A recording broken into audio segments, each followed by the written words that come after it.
देश के इतिहास को आप एक पहचान में समेट करके नहीं रख सकते। डिजिटल इंडिया का असली फायदा अगर कोई उठा रहा है तो बीजेपी का नेता और कार्यकर्ता उठा रहा है। देख रहे हैं, सड़क से लेकर के, कार्यालय से लेकर के, कर्नाटक से लेकर के उत्तर प्रदेश तक बढ़िया जो है HD क्वालिटी वीडियो दे रहे हैं। 15 लाख रुपया आया, बोला नहीं, लेकिन अदानी जी के खाते में जो है ना लाखों करोड़ों रुपया पहुंच गया। तुमको लग रहा है कि जमीन हमको मिलेगी, तो तुमको नहीं मिलेगी, अदानी जी को मिलेगी। बोला कैसे? बोले वैसे ही जैसा 370 जब समाप्त होता तो हम सब लोग जो है डल लेक के सामने जमीन खरीदते। कितना लोग जमीन खरीदे हैं डल लेक के सामने? एक आदमी हाथ उठाइए जो कश्मीर में जमीन खरीदे हो। कोई नहीं। डिबेट याद है? यही डिबेट था ना कि अब भारत का कोई भी नागरिक जाकर के कश्मीर में जमीन खरीद लेगा। हम लोग भी खुश हो रहे थे, बढ़िया मकान बनाया जाएगा, कॉटेज पहाड़ पर, बर्फीली पहाड़ियों के बीच में, बढ़िया समर वेकेशन होगा। खरीदे जमीन। ये खेल समझना है। ये सारी लड़ाइयां, दोस्त का सारा मुनाफा आपके जेब पे डाल देते हैं और आप अपनी जेब देखें नहीं, इसीलिए औरंगजेब का बहस शुरू कर देते हैं। कितना मजेदार है। आप औरंगजेब पे बहस कीजिए, वो आपकी जेब काटते रहेंगे। और वक्फ पे यही दलील दी गई कि वक्फ में बहुत सारा गड़बड़ी है, वक्फ का जमीन लेकर के विकास का काम किया जाएगा। अव्वल तो ये बताइए, जिन मुसलमानों का भला ये वक्फ का बदल करके करना चाहते हैं, उन मुसलमानों के लिए उत्तर प्रदेश की सरकार ने कानून बनाया कि आप अपने छत पर भी नमाज पढ़िएगा तो आपको पासपोर्ट छीन लेंगे। सुने ही नहीं? ये कैसा भलाई करना चाहते हैं ये? तो एन केन प्रकारेण माहौल बना करके, जैसे हर बार करते हैं, देश को ठगते हैं। और मैं एक बात से सहमत हूं, बीजेपी कहती है हिंदुओं को बचाने की जरूरत है। बिल्कुल, भाजपा से बचाने की जरूरत है।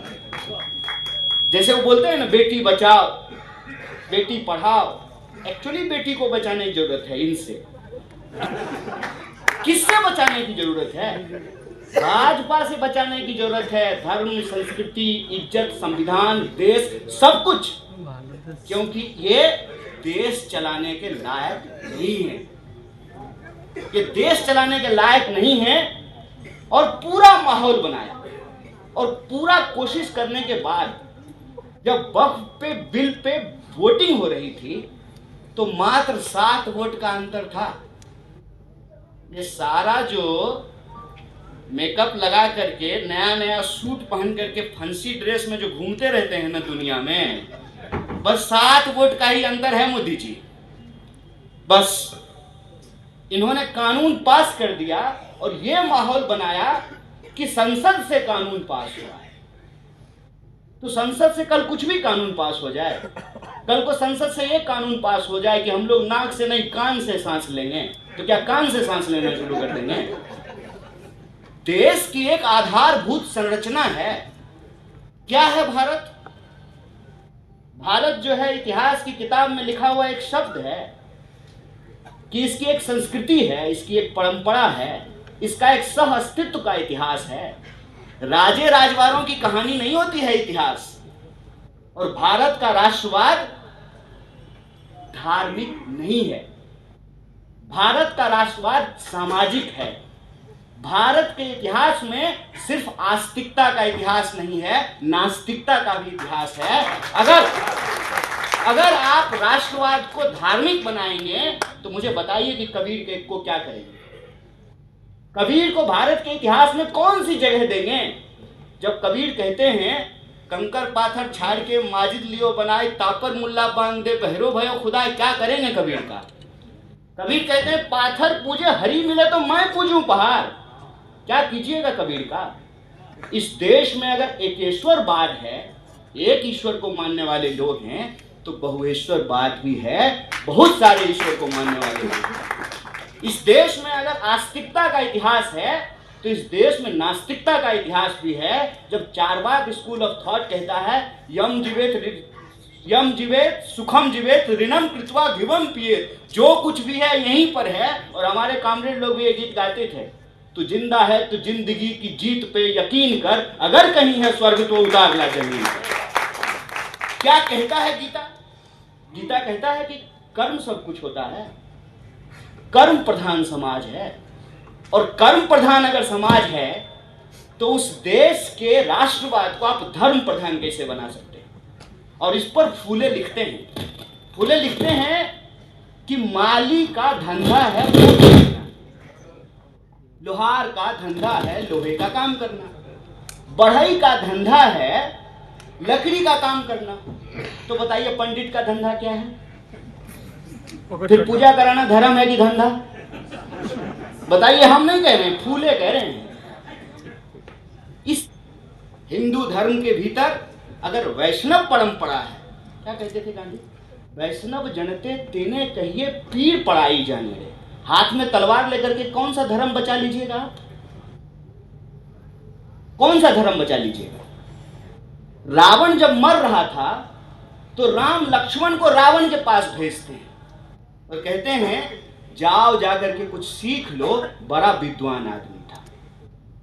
इतना कपटी तो रावण भी नहीं था जितना आज के नेता लोग हैं जो कुर्सी पे बैठे हुए हैं। धर्म का भी एक नियम हुआ करता था, कोई नियम है? बताइए, हमला पुंछ में हुआ, पाकिस्तान के कायराने हमले से 16 लोगों की जान पुंछ में चली गई और प्रधानमंत्री रोड शो पटना में कर रहे थे और कह रहे हैं कि मेरे रगों में जो है ना गरम सिंदूर बहता है। एक तो इनका जो है ना खून जो है वो चंद्रकांता सीरियल का अय्यार है, वो इच्छाधारी नाग नहीं होता है, जब चाहे तब रूप बदल रहे। कभी कहते हैं कि खून में व्यापार बहता है, कभी कहते हैं खून में देशभक्ति बहता है, कभी कहते हैं खून में गरम सिंदूर बहता है, और कभी तो कहते हैं कि खून बहता ही नहीं है, क्योंकि अवतार है ना, बायोलॉजिकल नहीं है, नॉन बायोलॉजिकल है। ये प्रधानमंत्री ने कहा, मैं नहीं कह रहा, ये प्रधानमंत्री के शब्द हैं कि मैं नॉन बायोलॉजिकल हूं। तो नॉन बायोलॉजिकल है तो फिर खून तो नहीं बहता होगा, फिर तो अमृत बहता होगा। वो जो समुद्र मंथन से निकला था ना, वही वाला अमृत। झूठ की ना एक सीमा होती है। टीवी के प्रचार और राजनीतिक दुष्प्रचार का एक अंतर मैं आपको बताता हूं। टीवी के प्रचार में आज भी कम से कम इतनी ईमानदारी है कि कहीं कोने में लिख देता है कंडीशंस अप्लाई। म्यूचुअल फंड का प्रचार देखे हैं ना, म्यूचुअल फंड के प्रचार में क्या कहता है? बाजार जोखिमों के अधीन है। कम से कम आपको बता तो रहा है कि हम आपको बेवकूफ बना रहे हैं।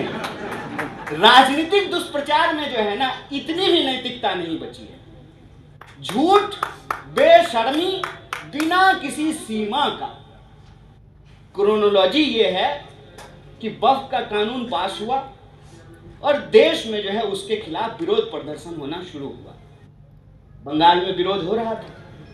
अब आप मुझे बताइए कि जब देश आपस में बंटने लगे, मान लीजिए कि अभी क्रिकेट मैच हो और हमारा बॉलर जो है बॉलिंग करे और कीपर डिसाइड कर ले कि हम एक भी कैच नहीं पकड़ेंगे, मैच जीतेंगे क्या? 140